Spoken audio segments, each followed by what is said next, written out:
In this video, we're going over 6 reasons why you should apply for a pardon today. I've got my master's hat on. It's Master's Thursday.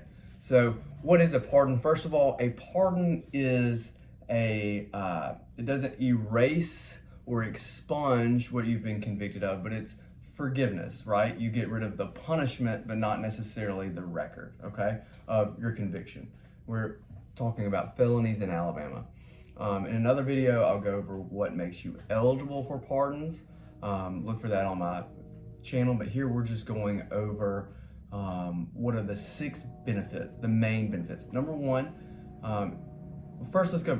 If you apply for a pardon, you can get a full pardon where all of your punishments are, or all of your civil rights are restored, or you can also get a piecemeal where they give you certain rights back but not all the rights back. So here are 6 of the rights that can be restored, or the benefits.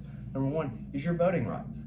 I would say the main reason why you would want to apply for a pardon is to get your voting rights back. Part of one of the wonderful things about this country is we have a democracy where we have the right to self-govern, and by applying for the pardon and getting your voting rights back, you're able to participate in democracy. Number 2, your gun rights, right? Another part of this country is we have the right to bear arms. And once you have been labeled a felon, you lose the right to bear arms. You lose the right to be able to defend yourself, defend your family. And as a result, you've been punished. In order to get that back, you have to apply for a pardon. Just because you apply for the pardon doesn't necessarily mean you're going to get those gun rights back either. The parole board is going to take into account what you're convicted of and how you're doing now and deciding which rights to give you back. But when you apply, you're requesting for your gun rights to be restored. Number 3 benefit is increasing your ability to get a job, right? A lot of times, on a job application, they will ask, have you been convicted of a crime? And if you've got to put yes, you can say yes. However, it's been pardoned, right? So that gives you a little bit more to work with in your interview to say, like, hey, look, this was a long time ago. I'm not living that life, and actually,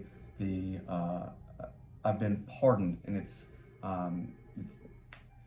so things are different now. I should qualify for this job. Next.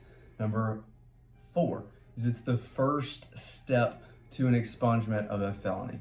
Before you can file to expunge or erase your felony record, you first have to get the pardon. Once we get the pardon, you've got to wait 180 days. Then we can apply to expunge or erase the record. Number 6, you can sit on a jury. I don't know if you really want to sit on a jury, but again, that's one of those things about being American. One of the rights that we have is to be able to sit on a jury as an American citizen and hold the government accountable before they punish a citizen, that they prove beyond a reasonable doubt that someone's guilty of a crime. Next is you can hold public office. If you've been convicted of a felony, generally you're going to lose your public office, and this will allow you to then run again for public office.